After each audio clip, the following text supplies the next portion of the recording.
What's up, everyone? Welcome back to the channel. Today's story is a wild one. It's about what was supposed to be a simple weekend trip to Las Vegas that took a terrifying detour into a dark alleyway with knives drawn and somehow ended with a massive slot machine jackpot and a feast fit for kings. Queens. A couple of us were slightly underage. We were in way over our heads and we almost lost everything. But sometimes Sin City takes your last dime, and sometimes it pays out. Hit that like button, grab a snack, and let's get into yet another crazy night of my life. It all started back in Los Angeles, during a time when my friend group's dynamic was shifting. You all remember Evan's house, that chaotic, sprawling spot where there was always a party going on, always music blasting, and always an open door. One of the guys living there was Leo. Leo was older, laid back, and had this effortless charm that naturally drew people in.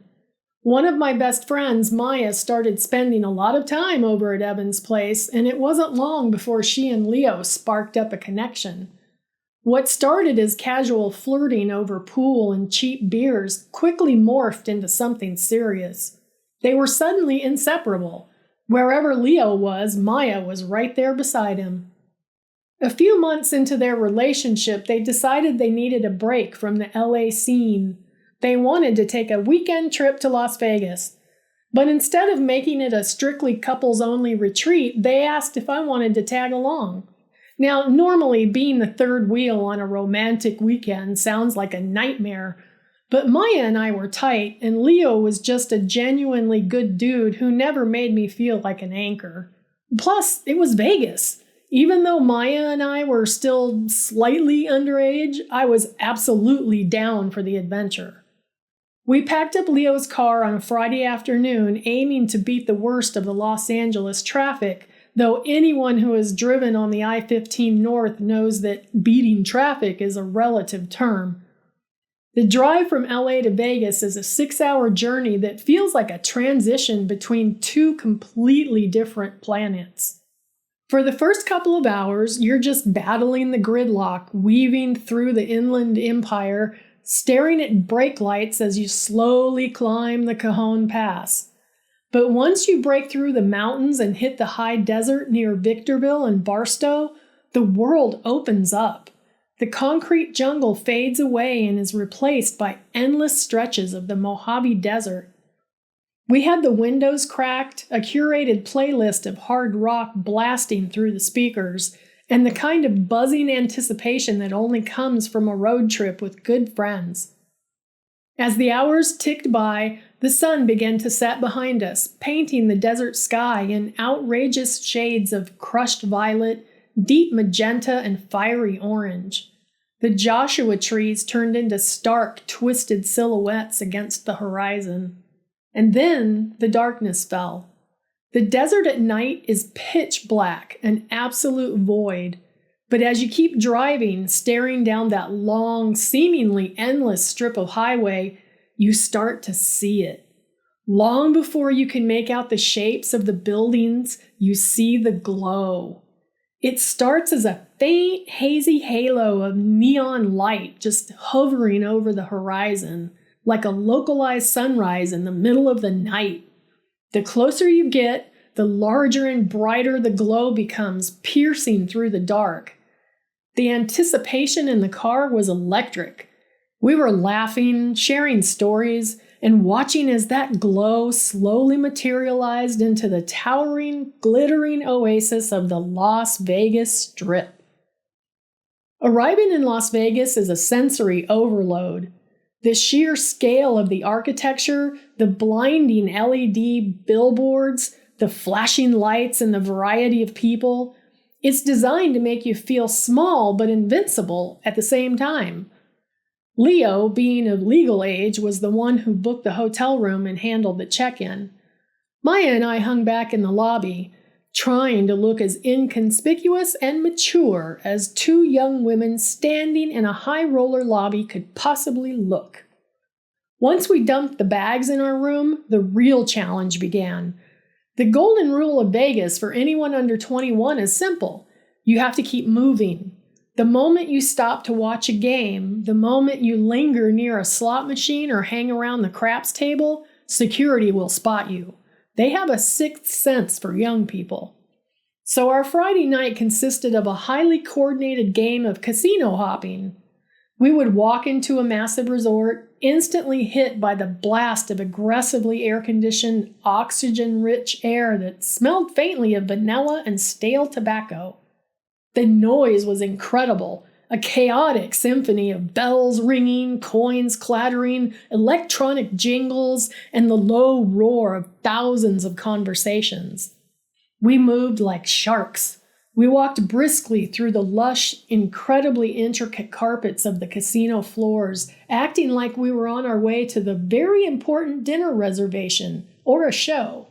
If a pit boss so much as glanced in our direction, we subtly shifted our path. We bounced from the Tropicana to Caesar's Palace, taking in the spectacle, the high rollers dropping thousands of dollars on a single hand of blackjack, the cocktail waitresses gliding gracefully through the chaos. It was awesome. The sheer illegality of our presence on those floors gave us an adrenaline rush that didn't require gambling a single cent. We felt like master thieves pulling off a heist just by being in the room. But eventually the constant walking and the hypervigilance started to wear on us. By around 1 o'clock a.m., the massive crowds were starting to thin out slightly, and we decided we wanted to head toward an off-strip diner we'd heard about. To get there, we opted to cut through a side street, a decision that seemed entirely logical in the moment. In LA, we were used to navigating city streets at night, but Vegas is a city of illusions. The bright lights of the Strip make you feel perfectly safe, masking the reality that just one block over, the environment can change drastically. We turned off the main drag, the blinding neon fading behind us, replaced by the flickering, sickly yellow glow of sparse streetlights. The noise of the casinos was suddenly muffled, replaced by the crunch of gravel and the hum of an air conditioning unit on a roof nearby. We were laughing about something Leo had said, our guards completely down, when two figures stepped out from the shadows of a recessed doorway. The shift in atmosphere was instantaneous. 1 second, we were carefree people on a weekend getaway. The next, the air felt thick, heavy, and paralyzing. "Hold up," one of them said. His voice wasn't loud, but it cut through the silence like a whip. They were both dressed in dark clothes and beanies, their faces partially obscured, but it wasn't their faces that drew my attention. It was the sudden, sharp metallic glint under the street lamp. Both of them were holding knives. Not small pocket knives, but long, jagged blades that looked terrifyingly heavy. My heart slammed against my ribs so hard I thought it might crack them. The adrenaline rush from sneaking around the casinos was instantly replaced by a cold, visceral terror. My mouth went bone dry. I could hear Maya's sharp intake of breath next to me. Leo, to his immense credit, instantly moved slightly in front of Maya, throwing his arm out in a protective gesture. "Just empty the pockets," the taller of the two men said, stepping closer. The knife was pointed toward Leo's chest. "Wallets, cash, now, don't make a sound." Time seemed to dilate. Every second felt like an hour. I remember the exact smell of the alley, a mixture of hot asphalt, garbage, and my own cold sweat. My hands were shaking uncontrollably as I reached into my front pocket. My mind was screaming at me to run, but my legs felt like they were made of lead. "Take it," Leo said, his voice remarkably steady despite the situation. He pulled his money clip out and tossed it onto the ground between them. "Just take it and go. We don't want any trouble." I pulled out the wad of bills I had in my pocket, maybe $40, and dropped it next to Leo's. The second guy snatched the cash up off the ground, keeping his eyes locked on us, the blade of his knife never wavering. "Turn around and walk the other way," the tall one commanded, backing up into the shadows. "Don't look back." We didn't need to be told twice. We turned and power walked, our hearts pounding out of our chests, back toward the blinding safety of the strip. We didn't look back. We didn't speak. We just moved with a desperate, frantic energy until we were surrounded by crowds of tourists and the deafening noise of the city once again. We made it back to the hotel room in a state of shock. The moment the heavy wooden door clicked shut behind us, locking the world out, the adrenaline completely crashed. Maya sat on the edge of the bed, burying her face in her hands, taking deep, shuddering breaths. I paced the floor, my hands still trembling, trying to process how close we had just come to something genuinely horrific. Leo went straight to the mini fridge, grabbed a beer, a couple bottles of water, and handed them out. "Is everyone okay?" Leo asked, his voice finally showing a crack of the anxiety he had been holding back in the alley. "Did they touch either of you?" "No," Maya whispered, taking his hand. "I'm okay. I'm just shaky." We sat there in silence for a few minutes, the plush luxury of the hotel room feeling like a surreal contrast to the gritty, terrifying reality of the alleyway just blocks away.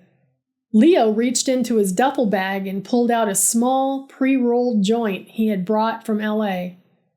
"I think we all need this," he muttered. He lit it up, and the familiar, pungent scent quickly filled the room, serving as a strange, grounding comfort. We passed it around, letting the smoke coat our lungs, feeling our heart rates slowly beginning to settle back into a normal rhythm. As the edge started to wear off, logic began to return. "Wait," I said, a sudden realization hitting me. I practically dove toward my bag on the luggage rack. I unzipped the hidden compartment and pulled out a thick envelope. "I left my main stash here."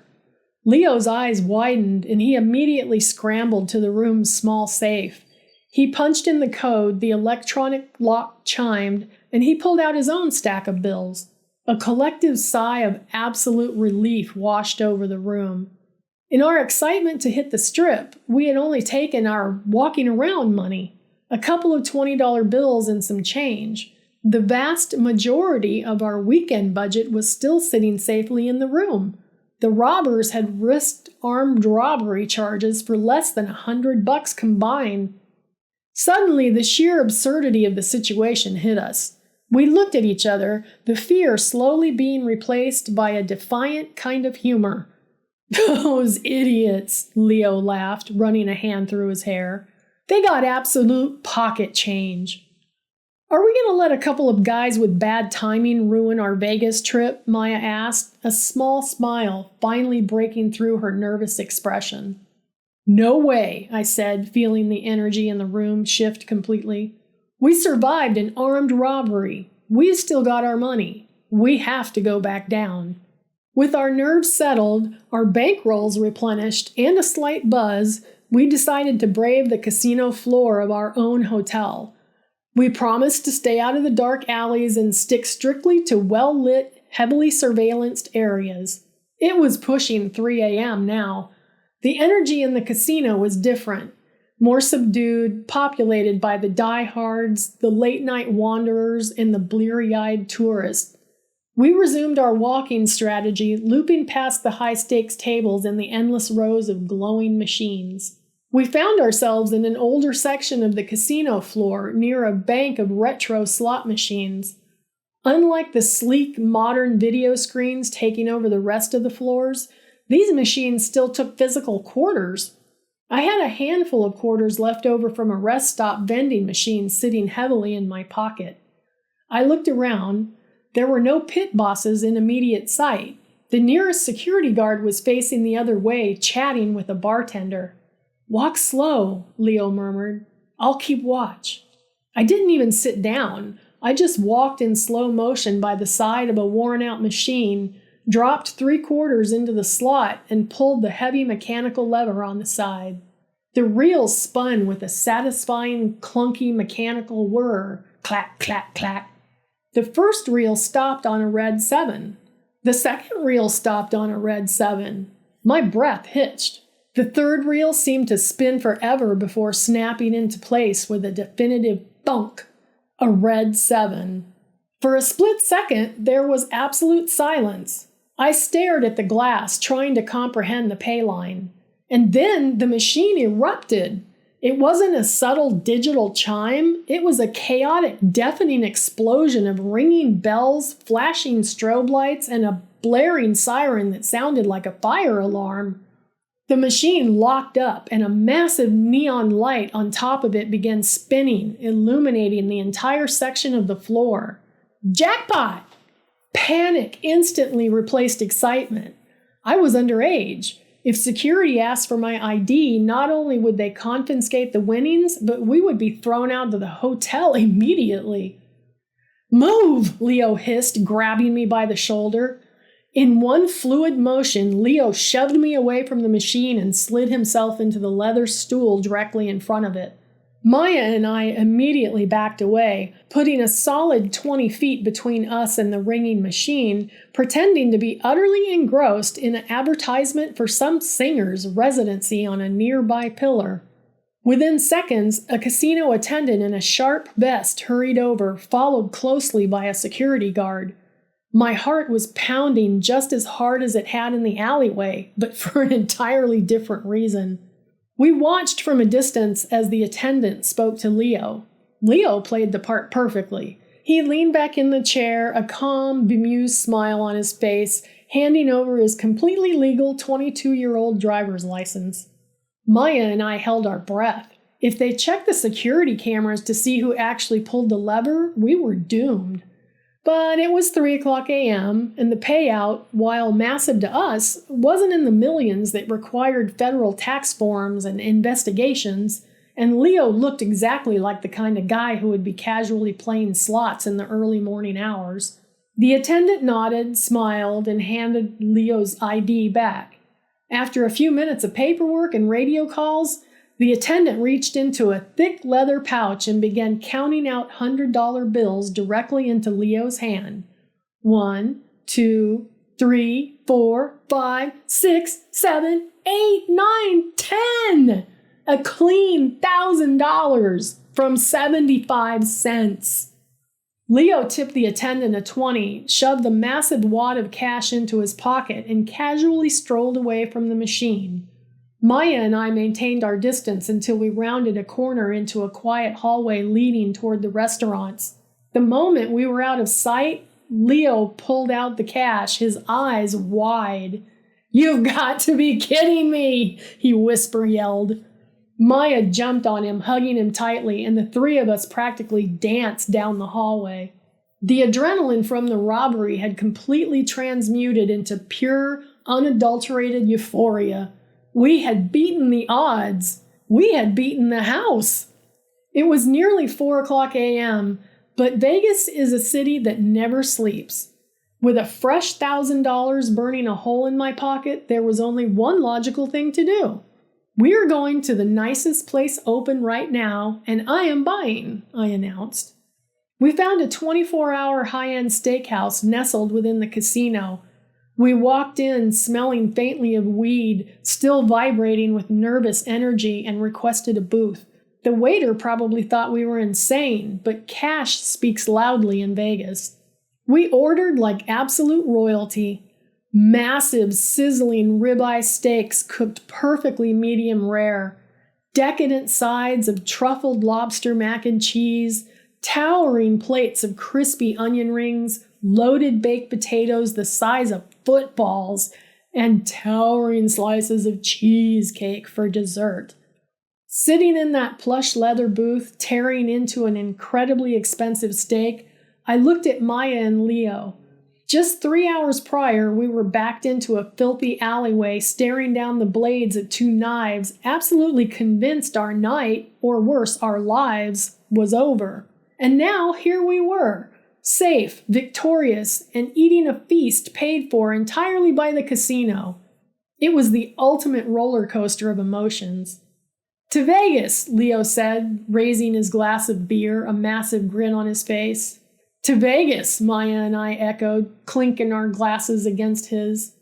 Even after getting accosted in an alleyway, even after nearly having heart attacks dodging security, it was, without a shadow of a doubt, a truly great night.